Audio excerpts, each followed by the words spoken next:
ابو جال نے جب اعلان کیا نا جو حضور کو شہید کرے گا تو اسے 100 سرخ اونٹ دیے جائیں گے۔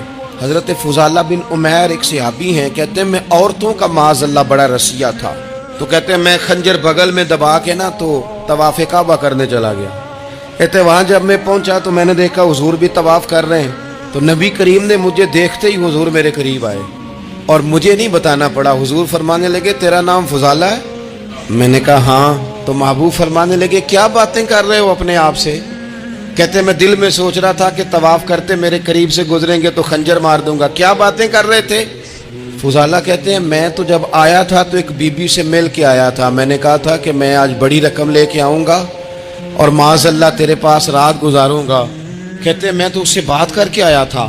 اب حضور سید عالم صلی اللہ علیہ وسلم نے پوچھا تو فضالہ ہے؟ میں نے کہا ہاں۔ کیا باتیں کر رہے تھے اپنے آپ سے؟ میں نے جھوٹ بولا۔ میں نے کہا جی وہ تو میں تو ذکر کر رہا تھا اپنے دل میں۔ کہتے ہیں حضور مسکرائے اور مسکرا کے فرمانے لگے چل چھوڑ، جس کام آیا تھا وہ کرتا کیوں نہیں؟ میں جو تیرے سامنے کھڑا ہوں تو کرنا، خیال آیا مسلمان نیک و بد پہچان جاتے ہیں اور آقا آدمی کے دل کی باتیں جان جاتے ہیں، کرنا وہ کام۔ تو فضالہ کہتے ہیں کہ میں کانپ گیا، میرے ہاتھ سے وہ خنجر گر گیا، حضور نے میرے سینے پہ ہاتھ پھیرا، اس طرح پھیرا کہ زندگی میں اتنا سکون کبھی نہیں ملا، میں قرار محسوس کرنے لگا۔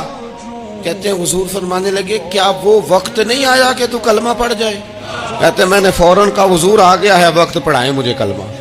کہتے ہیں نبی پاک نے کلمہ پڑھا دیا، میں مسلمان ہوا، میں واپس لوٹا تو وہی عورت بن سنور کر تیار ہو کر گلی میں کھڑی تھی۔ عادتیں بدل جاتی ہیں، شرط یہ ہے کہ ہم تھوڑی سی کوشش کریں، شرط یہ ہے کہ ہم اپنے آپ کو اللہ رسول کی بارگاہ میں پیش کریں۔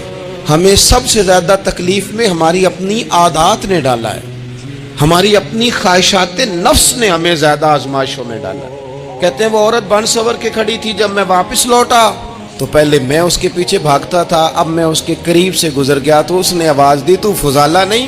کہتے ہیں میری جھکی ہوئی گردن، میں سر نہیں اٹھاتا، مجھے کہنے لگی تو وہ نہیں ہے جو فضالہ ہے؟ میں نے کہا ہوں میں فضالہ، پر وہ والا نہیں جو تجھے ملا کرتا تھا۔ کہا تو اب کون ہے؟ کہنے لگے میرا ٹائٹل بدل گیا ہے، میرا تعارف بدل گیا ہے، اب میں رسول کائنات کا غلام ہو گیا ہوں، ہم لوگ مجھے مسلمان کہتے ہیں، اب میری نگاہوں میں جچتا نہیں کوئی، جیسے میرے محبوب ہیں ایسا نہیں کوئی۔ کہتے ہیں بدل گئی عادت، میں وہی ہوں پر میرا لہجہ میرا مزاج ہی بدل گیا۔